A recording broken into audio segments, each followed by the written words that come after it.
Olá, seja bem-vindo a mais um programa Movimento Empresarial, sempre aqui pela Poa TV. Eu sou o Rogério Bon e estamos aqui sempre na parceria com ela, Ana Paula Rodrigues Bon. Tudo bem, Ana Paula? Olá, Rogério. Olá a todos, tudo bem sim? Nosso programa hoje tem duas convidadas para lá de especiais. Primeiro, nós vamos conversar com a primeira presidente do Sindicato dos Representantes Comerciais de Porto Alegre em 84 anos. Isso mesmo, é ela, a Patrícia Moura. Também, diretamente de Valência, na Espanha, nós vamos conversar com a engenheira ambiental e mestre em engenharia ambiental, Ana Beatriz Cobalcini. Você sabe, o programa Movimento Empresarial tem as dicas de gestão, com ela, a Vera Brock. Também as dicas de saúde bucal com a cirurgiã dentista Aline Martins e Silva. E as dicas jurídicas com o advogado Luiz Gustavo Longo. Nosso programa tem o apoio da Macro Office, onde estamos aqui gravando este programa, o seu local para eventos em Porto Alegre. Também o apoio da Latasse, o empório, café, lugar para você fazer o seu happy hour, tomar aquela bebida premium. Vai lá para conhecer se você ainda não conhece. Também temos o apoio da Colaborative, responsáveis pela captação das imagens e pela edição deste programa. Da Priscila de Oliveira, fotógrafa de posicionamento e mentora. A Patrícia Guterres, que cuida dos cabelos da Ana Paula. E da Canadá Intercâmbio, do idioma à imigração. O programa Movimento Empresarial é feito para você e está começando a partir de agora.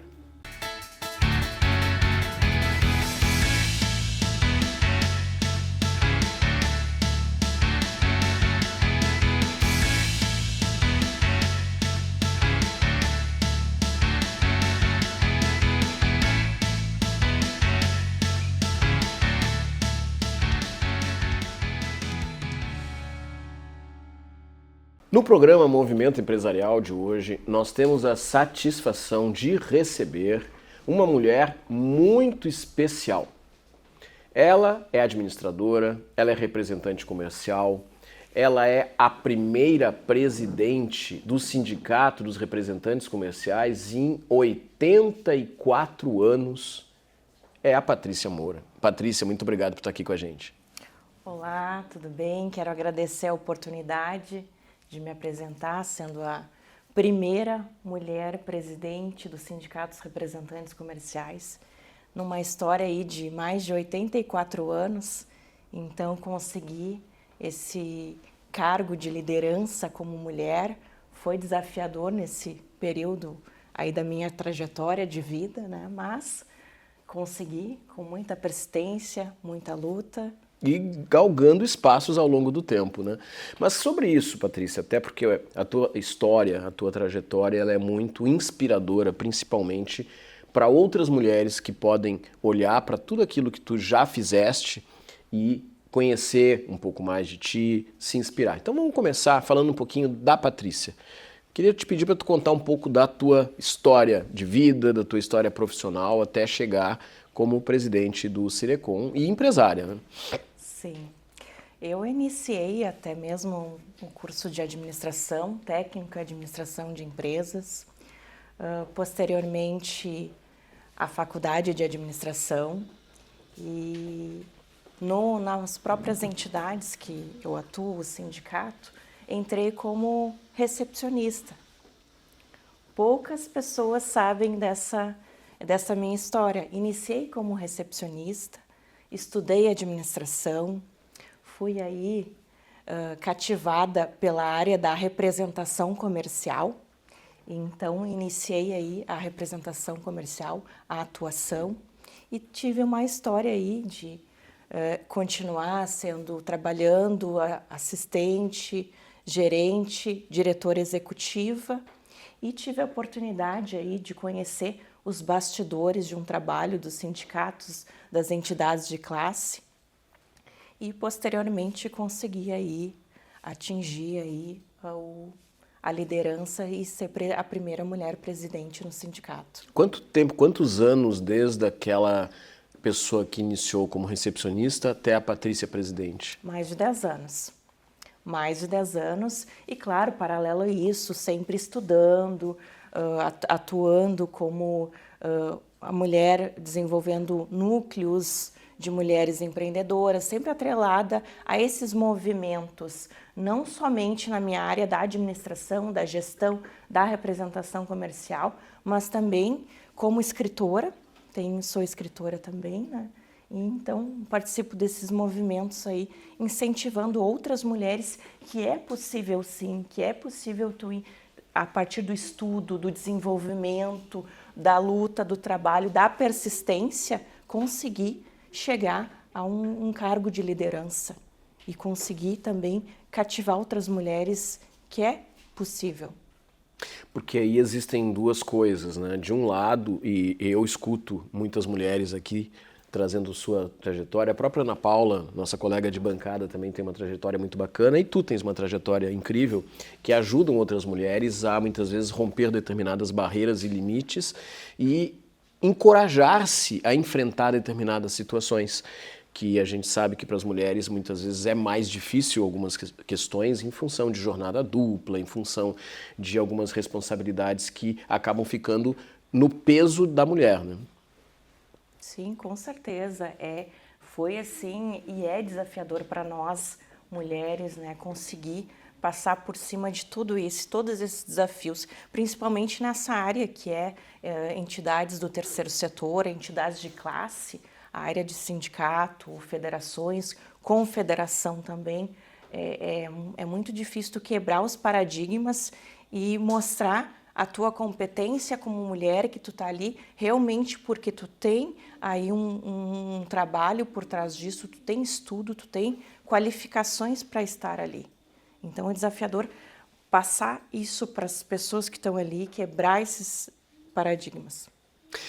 Tu também és diretora da Confederação Nacional de Serviços. Sim, diretora da Confederação Nacional de Serviços, em mandato vigente ainda. Também única mulher da Confederação Nacional como diretora. Então eu tenho assim um orgulho muito grande de fazer parte dessas entidades e também inspirar outras mulheres, que é possível, mesmo num meio que mais de 90% masculino, é possível tu se destacar, é possível tu conseguir cargos aí de lideranças. Depende, claro, de tempo, de inspiração, de esforço, de capacitação. E tu és uma pessoa que continuamente te capacita e também expõe um pouco do teu conhecimento para os outros, seja através das tuas atividades de consultoria, seja através do teu lado escritora. Então eu vou aproveitar para te pedir para tu falar um pouquinho dos livros que tu já estás envolvida, né? O primeiro, conheço muito bem, né, que é um trabalho fantástico que tu desenvolveste, trazendo conhecimentos de administração na estruturação e organização de uma entidade sindical, né? Sim, o meu primeiro livro foi A Gestão Sindical Patronal, que é um planejamento estratégico voltado para as entidades do terceiro setor, um planejamento que dá os norteadores para essas entidades conseguir se autossustentar. Então esse foi meu primeiro livro, com muito orgulho, foi assim um sucesso e posteriormente acabei iniciando outros livros, né, mais atrelados daí aos movimentos femininos, que 20 Histórias para Empreender, Fênix, Manual do Empreendedorismo Feminino. Então eu busco estar sempre em constante busca pelo conhecimento, estudando, dedicação. Quando a gente escreve, a gente está deixando um legado para o futuro, porque à medida em que a gente torna visível parte das nossas crenças, da nossa aprendizagem, das nossas experiências, isso deixa de ser algo nosso e passa a ser da comunidade, passa a ser dos outros. Então é muito louvável que tu traga justamente essas tuas experiências para que outras mulheres, para que outros empresários possam também usufruir do caminho que tu já traçaste, né? Mas, Patrícia, outra coisa que é importante até para as pessoas entenderem, Gostaria de te pedir para tu falar um pouco do Cirecom, né, o sindicato. Começando, por que é importante participar de entidades empresariais? Entidades associativas, entidades de classe, né? Por que um empresário deve estar envolvido nesse tipo de ambiente? É necessário para o desenvolvimento dessas entidades da categoria que cada associação pertence, né? A gente tem ONGs, associações, entidades sindicais de diversas classes e os empresários estando inseridos nessas organizações conseguem trazer mais desenvolvimento, conseguem trazer outras visões de negócio, justamente para desenvolver essas categorias. A minha, que é a representação comercial, ela está em constante evolução no sentido de a gente estar com as novas tecnologias, a inteligência artificial. Então, a gente precisa desenvolver, trazer aí inovações, mudanças. O meu papel hoje, como primeira mulher presidente, é trazer a inovação, trazer a mudança nessa organização, justamente, e também conectar aos representantes, me conectar aos representantes, ser a porta-voz do que eles precisam realmente, né? Que a gente precisa ter essa conexão. E quando a gente está dentro das entidades, também aumenta o nosso poder de influência em órgãos governamentais, com poder legislativo, com muitas vezes até mesmo poder executivo, porque a voz de uma entidade ela é mais forte do que a voz de um empresário sozinho, né? Sim, porque no caso o sindicato ele vai representar em todas as esferas, a municipal, a estadual e a federal. Então é prerrogativa a defesa dos direitos da classe, da representação comercial. Se tu for fazer uma análise dessa tua trajetória de 10 anos, saindo lá da menina recepcionista para esta mulher presidente, o que foi mais difícil nesse caminho até chegar aonde tu chegou dentro da entidade? O que foi mais difícil, olha, foram vários desafios, mas é não desistir, é pensar sempre em não desistir. Porque me perguntam muitas vezes, já pensou em desistir? Por várias vezes eu tive esse pensamento. Mas o que eu acredito, os meus valores, a minha força que vem aqui de dentro, me fez continuar e persistir e ter constância e disciplina. Patrícia, para quem não conhece, né, o sindicato, que tipo de benefício, além da questão de representatividade, além da questão de conexão, que outro tipo de benefício é possível para um representante comercial obter ao participar do Cirecom, por exemplo? Sim, hoje nós participamos assim muito atentos a convenções coletivas, que isso protege todos os empregados dos representantes comerciais, então a gente atua fortemente nas negociações das convenções coletivas, então essa proteção para o sindicato. Nós temos as câmaras de conciliação prévia, que o próprio representante não precisa exatamente ir para a justiça comum, a gente tem essas câmaras para assistir ele de forma gratuita, para ele ter uma negociação entre a representada em alguma questão de rescisão contratual ou outra demanda. Nós temos os planos de saúde, alguns benefícios nesse sentido. E hoje eu assumindo, fazendo todo esse desenvolvimento de ações, de benefícios, mais projetos a gente vai desenvolver. Eu ouvindo mais o representante, me conectando com o representante, eu vou saber exatamente o que eu posso desenvolver de benefícios que realmente façam a diferença. Falando um pouco dessa estrutura do sindicato, aqui no Rio Grande do Sul existem outros sindicatos de representantes, existe uma federação, a gente já falou da confederação, né? O que tu pode falar sobre essa estrutura toda? Sim, tem o sindicato de Porto Alegre, o nosso, e região metropolitana, e tem outros sindicatos também da representação de bases organizadas. Então, assim, quando não se tem um sindicato em algum município, é a federação que assiste, a Federação dos Representantes Comerciais, que são as bases inorganizadas. E a federação, ela atende todo o estado do Rio Grande do Sul? Sim, todo o estado do Rio Grande do Sul. Ela atende todo o estado, todo município que não tiver um sindicato à frente específico da categoria, é a federação que assiste em negociações coletivas, câmaras de conciliação.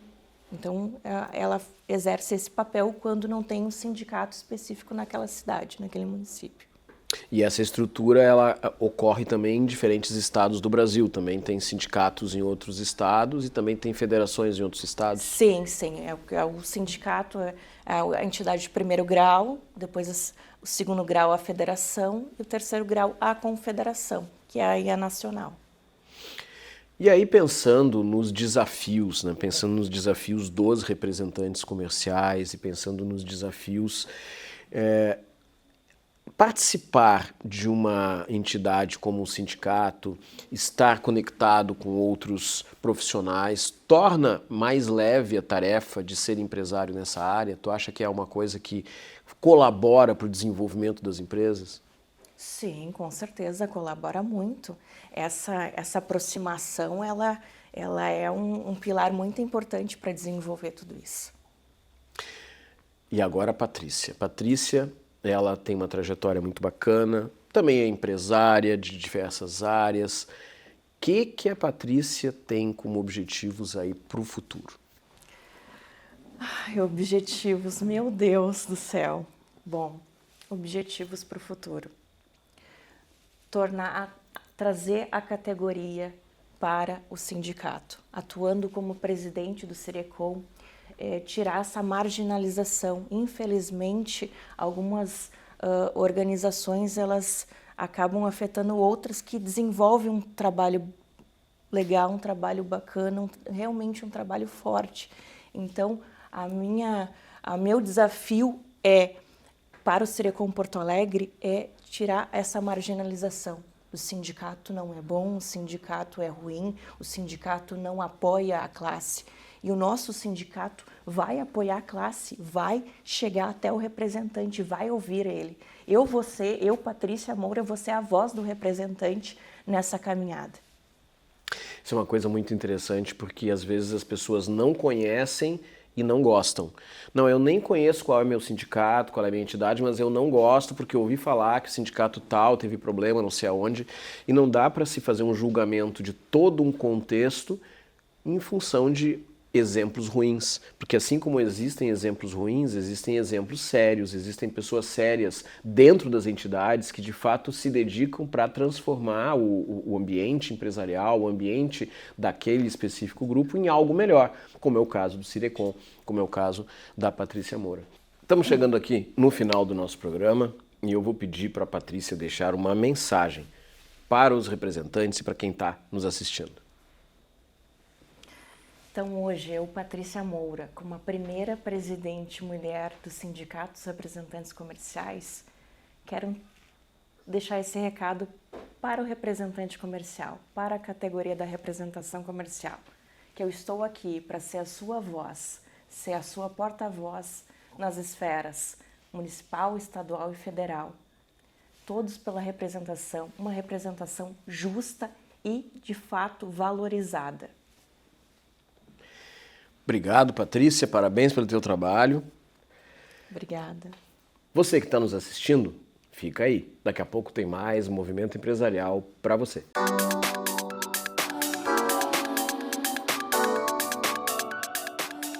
Olá, eu sou a Vera Brock, sou CEO da Brock Delphi Educação, com doutorado em Economia pela Universidade de Ilhas Baleares, na Espanha, e com pós-doutorado em Educação pela Florida Christian University dos Estados Unidos. Sou palestrante, consultora, empreendedora, autora e pesquisadora. Nas dicas de gestão de hoje, para você, empresário, empresária, empreendedor, empreendedora, gestores, gestoras e os demais líderes. Trago para vocês uma reflexão. uma forma para identificar como você está pensando que boa parte dos problemas da sua empresa não estão no mercado. Ao contrário, eles estão na sua empresa. Então pense, a sua empresa está sendo gerida de forma adequada? Gestão da verdade não depende do esforço isolado. Ele nasce de um sistema que funciona, mesmo sem a presença 100% do gestor, do tempo que ele utiliza para o controle dos seus colaboradores ou da sua média administração. Se isto faz sentido para você, então perceba que processos otimizados é poder do gestor. Em um cenário de tecnologia, de inteligência artificial, num cenário de inovação de processos, dita o ritmo do seu negócio. A gestão eficiente é o grande diferencial. Ela passa a ser uma questão de sobrevivência. Gestores, qual o impacto que causa os processos eficientes? O que é uma empresa eficiente que cresce no mercado tem consistência? A verdade é que muitos ignoram que você pode ter uma equipe preparada, eficiente, um bom produto ou ainda uma boa liderança. Mas se os processos forem falhos e confusos, o crescimento da empresa trava. Pense nisto. Os sinais de uma boa gestão sem processos definidos ocorrem quando as decisões atrasam, as equipes se perdem, o gestor apaga incêndio e a qualidade vira sorteio de loteria. A empresa vive o modo reativo. Com certeza, é o momento de refletir e buscar reconhecer o que muda com processos claros e bem estruturados. O time sabe o que é fazer bem feito, o que fazer e como fazer. Os erros diminuem, o gestor ganha tempo, o negócio escala com previsibilidade. Você já pensou hoje em como gerir a sua empresa e obter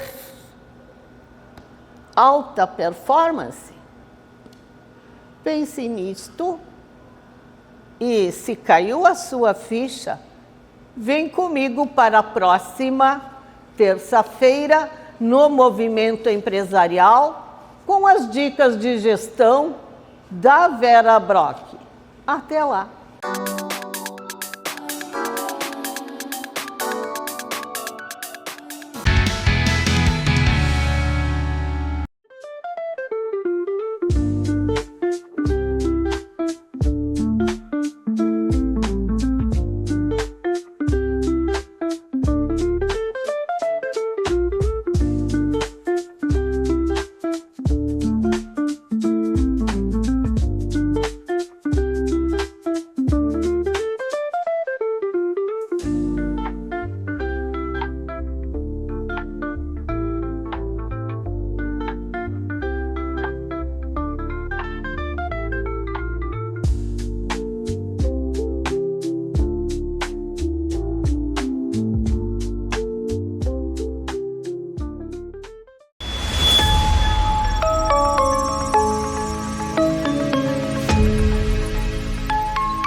Estamos iniciando agora mais um bloco do programa Movimento Empresarial.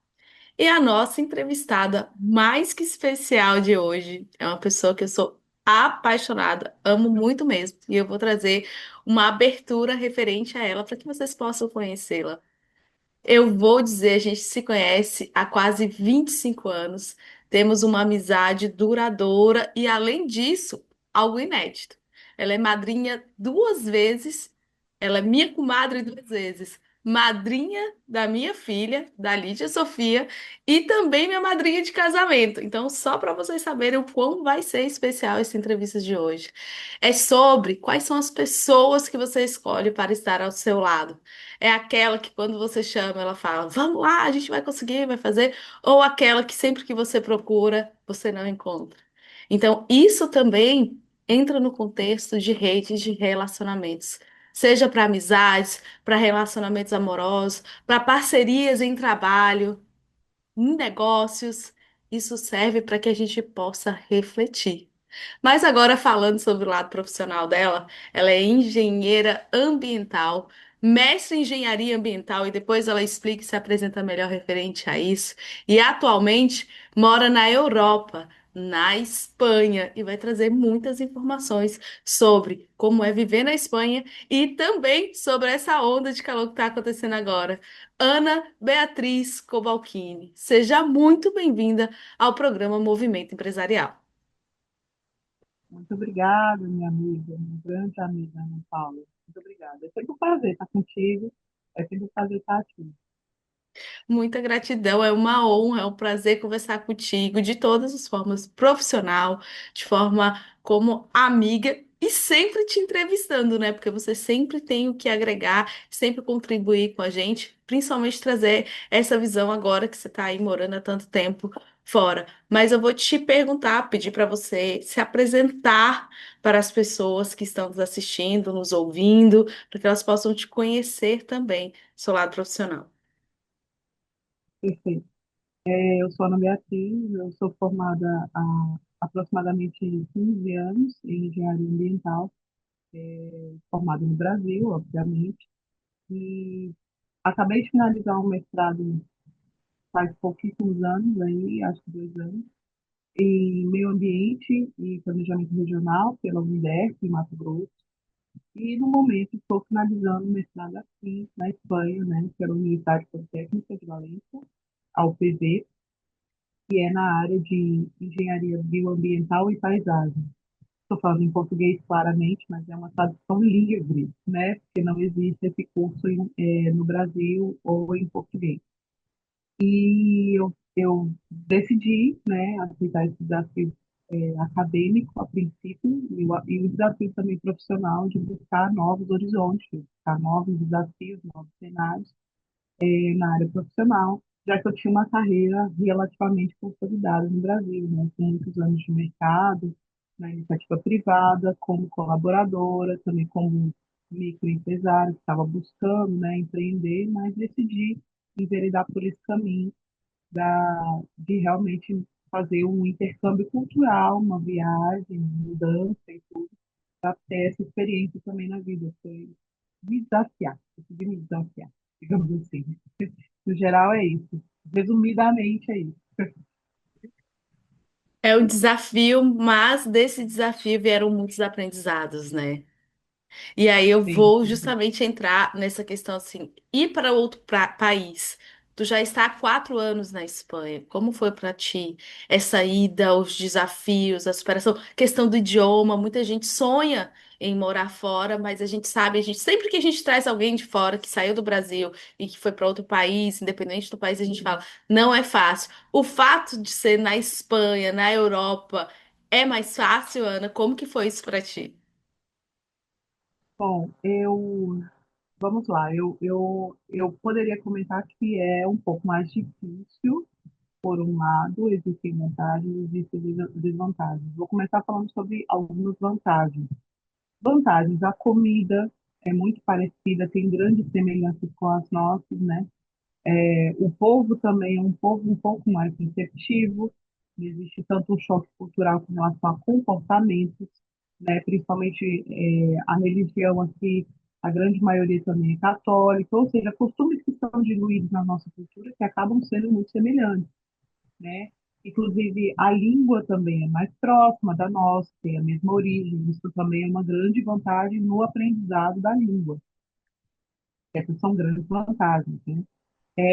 Já desvantagem. Ah, não. E uma vantagem, metade do ano, é o clima, né? Porque metade do ano aqui o clima é ameno, não existe um frio muito extremo, também não existe.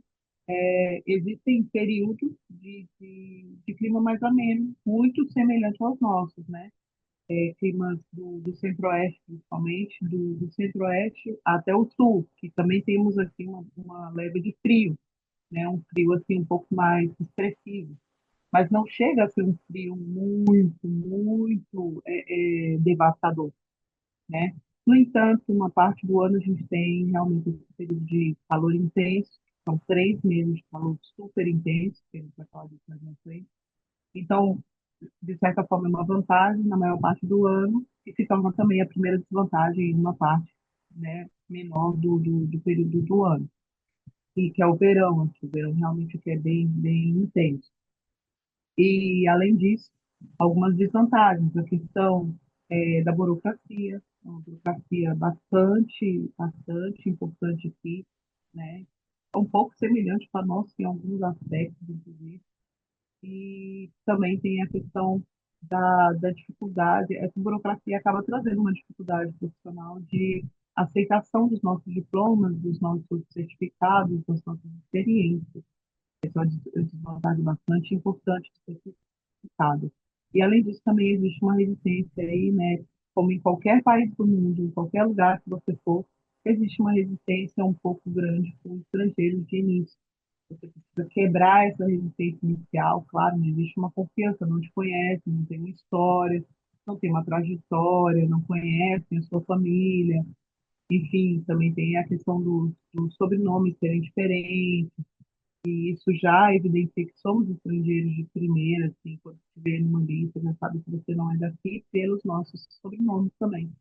Então, são desvantagens aqui que eu poderia apontar. Mas, assim, seria isso. Mas, realmente, será que na Espanha é mais difícil? Talvez. Então, aí vou explicar, por exemplo, eu tenho casos de duas amigas que estão também na Europa, uma delas está na Holanda e a outra está na Irlanda, né? São duas pessoas muito próximas que a gente conversa sempre, troca essas experiências. Essa pessoa que está na Holanda teve um pouquinho mais de facilidade, por quê? Porque o marido foi já com um contrato pré-estabelecido, não teve que passar pela burocracia da estrangeiria, né? Que é a entidade que cuida dos documentos e permissões de trabalho, de permanência e tudo mais na União Europeia. Então, ela não teve esses problemas, porque o marido já foi com o contrato pré-estabelecido antes mesmo de sair do Brasil, o visto já estava garantido, não teve nenhuma burocracia nesse sentido. Mas tem também as suas dificuldades. Então, a Holanda, a princípio, se comparado com a Espanha, tem mais oportunidades em alguns setores, porque não é a única. Eu conheço também uma outra colega que também estava numa empresa semelhante, na área de tecnologia. Então, na área de tecnologia, TI, programação, programadores, analistas de dados, administrador de dados, enfim, toda a infinidade de profissões da TI, né, da tecnologia de informação, tem um pouco mais de abertura para estrangeiros na Holanda, que é o caso que eu conheço. Já no caso da Irlanda, sim, mas a Holanda tem um problema, que fala-se holandês.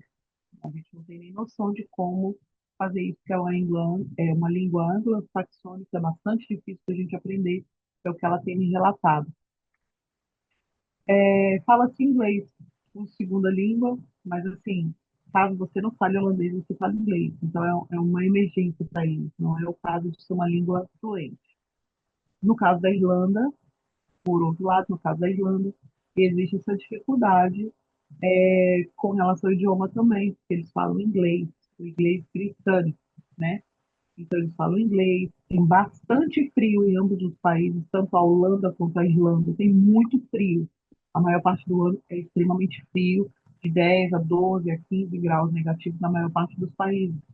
Então isso para a gente traz uma dificuldade aí, tanto a nível de costume, fisiologia, como também a nível de vestimenta, né? Você tem que acabar adaptando sua vestimenta, seus costumes a uma vestimenta que a gente não está acostumado. O frio mais intenso do Rio Grande do Sul não se compara ao frio da Irlanda. E também não se compara ao frio da Holanda. Então, existem, inclusive, acessórios que a gente não sabe utilizar, porque são necessários para a sobrevivência. Né? Então, vai tudo isso. Também questões de logística, de trajeto, eles já estão acostumados. É que quando há nevasca não se sai de casa, e a gente não sabe disso. É um mundo novo para a gente nesse sentido. Então, existem aí, mas também vejo que na Irlanda a burocracia me parece menor do que aqui. Pelo que tenho conversado com essa amiga também, porque os prazos de análise dos pedidos de permissão, de visto, são muito mais curtos, inclusive as respostas e muitas outras coisas. Tenho um amigo que morou em Londres, e que eu acho que Londres e Espanha são parecidas nesse sentido de burocracia, de resistência aos diplomas estrangeiros, que foi o Guilherme, que também é seu amigo, né, que a gente conhece há bastante tempo. E ele me relatou também isso, que existe lá também bastante resistência com relação a esses trâmites administrativos. Então, pelas experiências que eu conheço de pessoas próximas, eu diria que na Espanha é um pouco pior pela questão burocrática de documentação. Mas que tem essas vantagens do clima, da comida, da cultura, então são vantagens e desvantagens, né? Pesar. É muito bom te ouvir falar, porque a gente vai aprendendo muito sobre as diferenças e as vantagens, até mesmo para quem estiver já pensando em ir para outro lugar, olhar, analisar essas diferenças. Que eu falo assim, muitas vezes eu falo assim, gente, a gente tem que ver os problemas dos lugares, não as coisas boas. Coisas boas todo mundo sabe ver. Você tem que olhar os problemas e saber se você dá conta de conviver com os problemas. E aí tu escolhe o problema ali.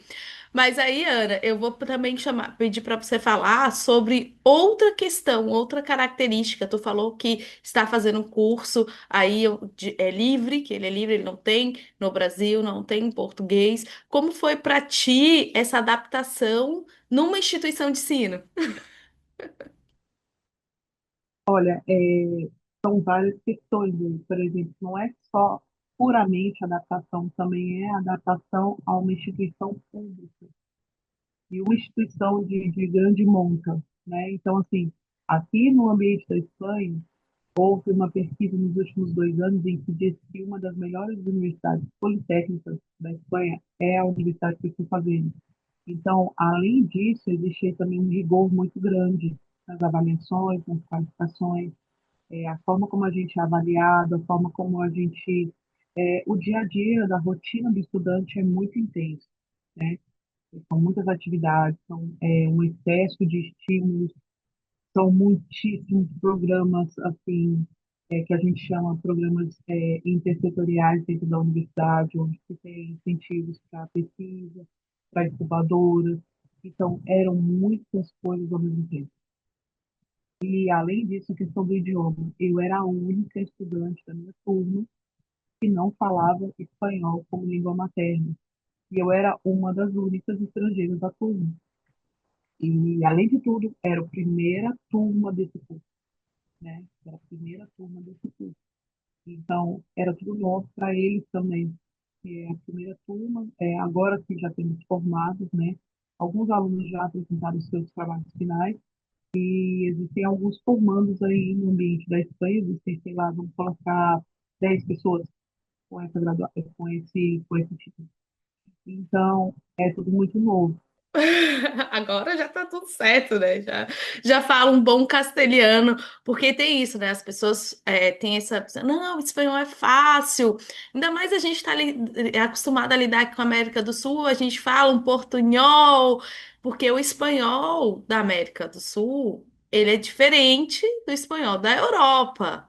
Porque ainda tem algumas misturas, porque algumas palavras têm do francês, ainda puxa algumas coisas de outros idiomas para dentro do castelhano, que eu sei, porque às vezes eu assisto filme em espanhol europeu e a gente percebe essas diferenças, que por mais que eu seja fluente em espanhol, aprendi no Uruguai, sabe? Estudei no Uruguai, vivenciei isso.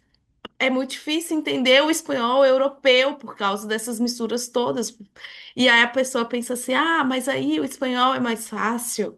É mais fácil, igual tu falou, do que outros idiomas muito distantes da nossa língua. Isso não quer dizer que vai ser fácil falar e compreender e fazer com que seja compreendido, né? O mais difícil é ser compreendido. E a forma como a gente fala, a nossa forma de falar é muito diferente da deles, totalmente diferente. E eu não mencionei o pior e o mais importante, a velocidade de fala deles. É impossível para um estrangeiro enxergar. É impossível. Eles falam, vamos colocar assim, eles falam, se a gente for comparar com, vamos colocar assim, um mineiro, um gaúcho, a gente sabe que o gaúcho fala extremamente rápido. Seria o gaúcho falando assim. Então, assim, o sotaque é muito forte, a entonação é muito forte e é muito rápido, a forma como se fala, então é complicado. Ana, querida. Eu te agradeço muito você ter tirado um tempo para trazer essas informações para gente, que eu acredito que seja muito relevante para as pessoas que estão aí com essa perspectiva de ir para fora do Brasil, sonhando em possibilidades diferentes, em oportunidades. Isso contribui muito para o profissional. E eu vou pedir para você deixar uma mensagem final para quem está nos assistindo, para quem está nos ouvindo. Te agradeço muito mesmo você estar aqui, porque eu sei a correria que você vive aí. Ainda assim, tu tirou um tempo para compartilhar as informações. Você é uma pessoa muito especial, tanto para mim como profissional, e especialmente para mim como pessoa. Muita gratidão. Te desejo muito sucesso aí. Espero que a gente possa ter cada vez mais sucesso e a oportunidade de te encontrar aí para a gente falar um português aí na Espanha, né? E quando a gente consegue organizar o português, é uma alívio. Um alívio que a gente pode falar a nossa língua mãe e não tem que ficar pensando, né? Que eu também escuto de vários e vários outros imigrantes que estão aqui há mais tempo que eu, seja resiliente e muitas vezes seja teimoso, porque essa parte emocional é bastante forte aqui, essa essa falta do nosso país, dos nossos costumes, das nossas pessoas queridas, né? Sempre é muito presente todos os dias. E essa é uma questão que acaba pesando bastante, então a gente tem que ter muita resiliência, muita paciência, e principalmente se permitir errar, se permitir reiniciar, se permitir entender que é um mundo novo, que você renasceu, né? A gente não pode ter a mesma referência que tinha quando saiu do país, então a gente é uma pessoa nova em um outro local, é uma ave migratória que está num ambiente completamente diferente e muitas vezes hostil. Então, tem que ser bastante resiliente e ter teimosia no foco daquilo que você quer, porque se você realmente não tiver isso, você acaba não prosseguindo e não conseguindo também algumas coisas que você precisa alcançar para poder chegar no foco daquilo que se veio buscar. Porque ninguém sai do seu país sem uma meta, sem um objetivo maior quando vai para outro país, quando migra. Então, tem que ter muito foco e tem que ter muita resiliência e muita teimosia. Tendo isso, dificilmente a pessoa acaba desistindo ou não conseguindo lograr, sabe? Lograr não, desculpa, conseguindo chegar onde quer. É Ao isso. êxito. Muita É gratidão. isso. Muita gratidão, Ana. E para vocês que ficaram conosco até agora, saiba que ainda temos muito mais movimento empresarial para vocês.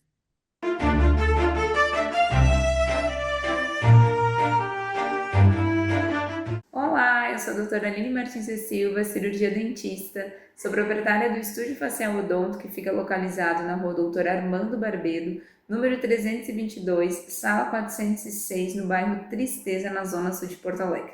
Hoje eu vim compartilhar contigo uma situação que aconteceu aqui no consultório. Um casal que eu atendo e eles estavam disputando entre eles, né, quem tinha menos tártaro.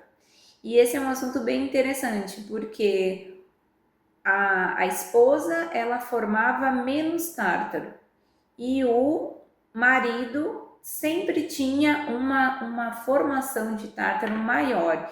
E aí eles queriam entender o porquê que acontecia isso.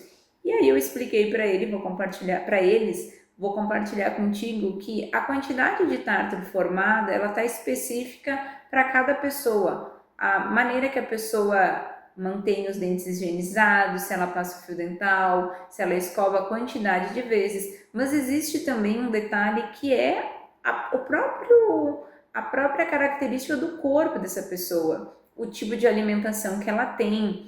Vale lembrar que o tártaro, ele sempre vai formar, às vezes em maior quantidade ou em menor quantidade. A gente sempre tem que prestar atenção se a pessoa fez uma remoção do tártaro, fez o polimento dos dentes e em seguida já formou tártaro. Então a gente tem que ver o que está acontecendo. Se é uma dificuldade para higienizar, uma dificuldade para passar o fio, a gente precisa adaptar essa higienização e a gente precisa ver também como é que está a saúde geral do paciente, como é que está a alimentação dele. Então vale ressaltar que a boca, a saúde da boca, ela está conectada com toda a saúde do organismo. Então não se sinta culpado pelo fato de o teu organismo estar formando uma quantidade grande de tártaro, mesmo tu fazendo a higienização. O que eu te oriento é tu vir aqui no consultório para a gente poder avaliar e ver o que está acontecendo, tá bom? Um forte abraço, eu fico por aqui, até semana que vem para mais um Dica de Saúde Bucal para o Movimento Empresarial.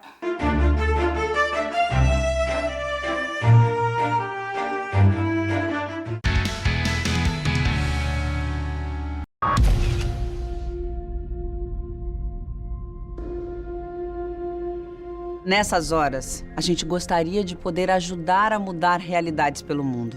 E a gente pode ajudar, com um gesto simples. Muito simples. Quanto mais gente doar, mais pessoas podemos ajudar. Nos lugares mais remotos, nas crises mais agudas, juntos nós podemos ajudar a salvar vidas. Doar para Médicos Sem Fronteiras é levar cuidados a quem mais precisa. Juntos, podemos fazer a diferença. A nossa doação não tem fronteiras. Junte-se a nós. Faça sua doação para Médicos Sem Fronteiras. doe.msf.org.br.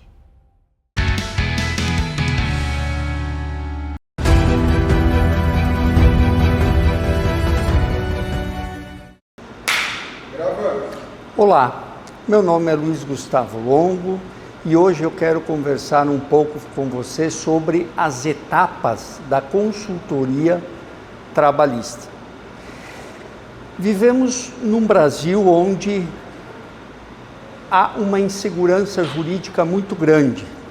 Por isso as empresas devem se cercar de bons consultores trabalhistas. E para isso hoje eu quero conversar com você sobre as etapas de uma consultoria trabalhista. Primeira coisa que se deve ter numa consultoria trabalhista é o planejamento. Esta é a primeira etapa. O que vai se ater no planejamento?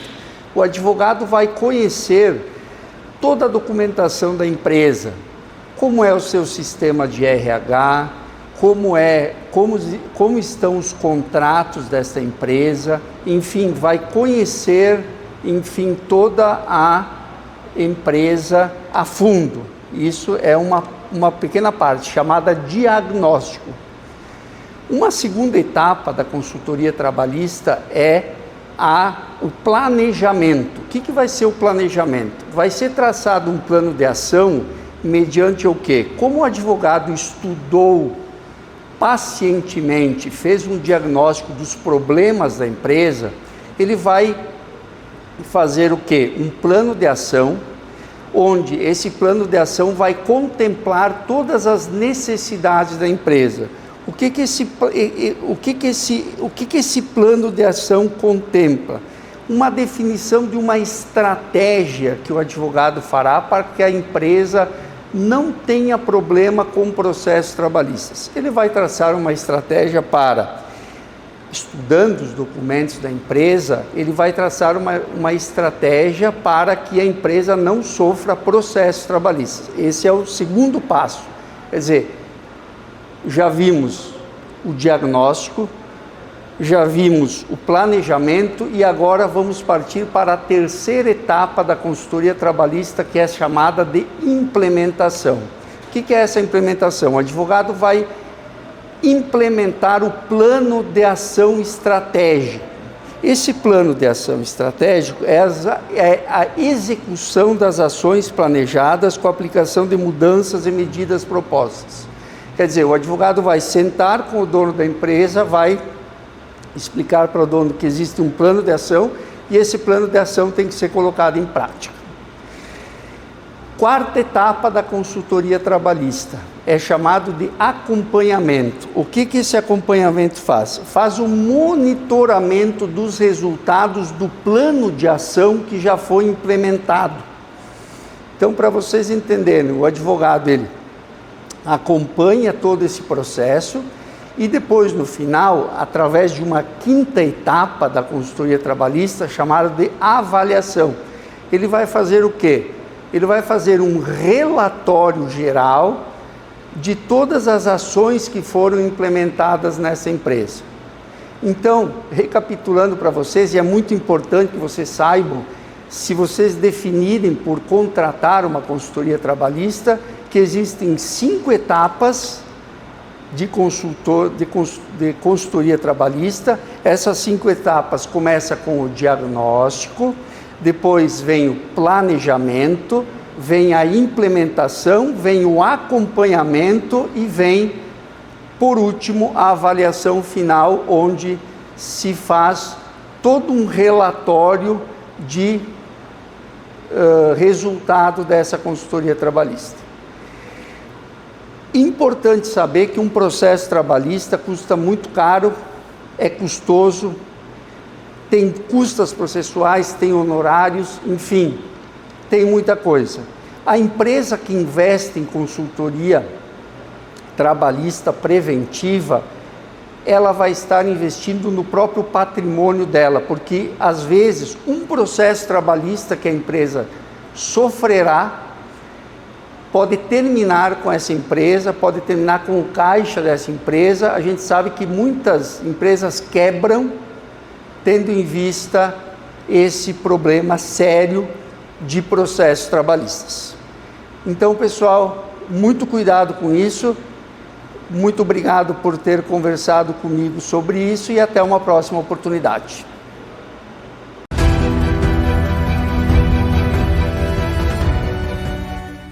A gente sempre olha para a grama do vizinho e acha que é mais verde. Muitas vezes olhamos para as pessoas que vão para outros países buscar uma melhora de vida ou estudar, como foi no caso da Ana Beatriz, e pensa que vai ser tudo fácil, tudo maravilhoso. E nem sempre é. Mesmo os profissionais qualificados, como a Ana Beatriz, que já é engenheira ambiental, foi fazer um mestrado, não é fácil essa busca para se adequar a um outro ambiente, ainda mais quando o idioma é um outro idioma, é um idioma que a gente tem que adaptar ainda, aprender. E olha, em outro país seremos sempre vistos como estrangeiros. E essa busca não é fácil. O programa está chegando ao fim, mas eu deixo aqui aquele convite. Quer participar como plateia na gravação do nosso programa lá no Latas? Entre em contato pelo Instagram Movimento Empresarial e mande uma mensagem que alguém da nossa equipe vai lá falar contigo e te passar todas as informações. E se você perdeu alguma entrevista ou algum programa, entre no YouTube Movimento Empresarial, que lá tem todos os programas desde 2020.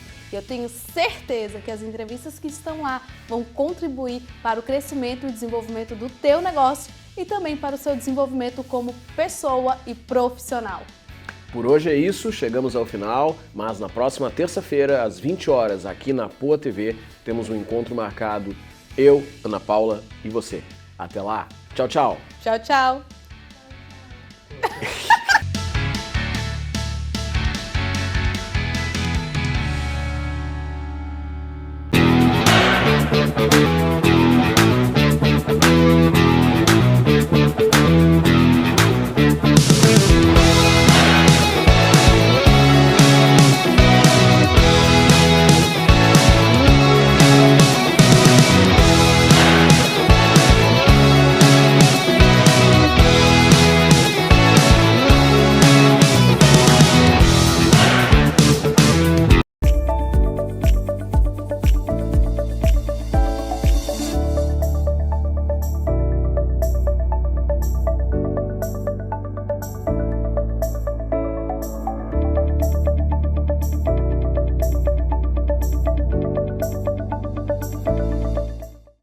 Você não percebe, mas já é um doador.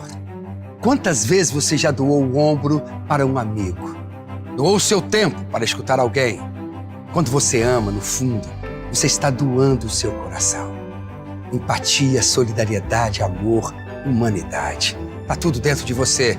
Seja você também um doador de órgãos. Avisa sua família. Quando você doa, o amor vive.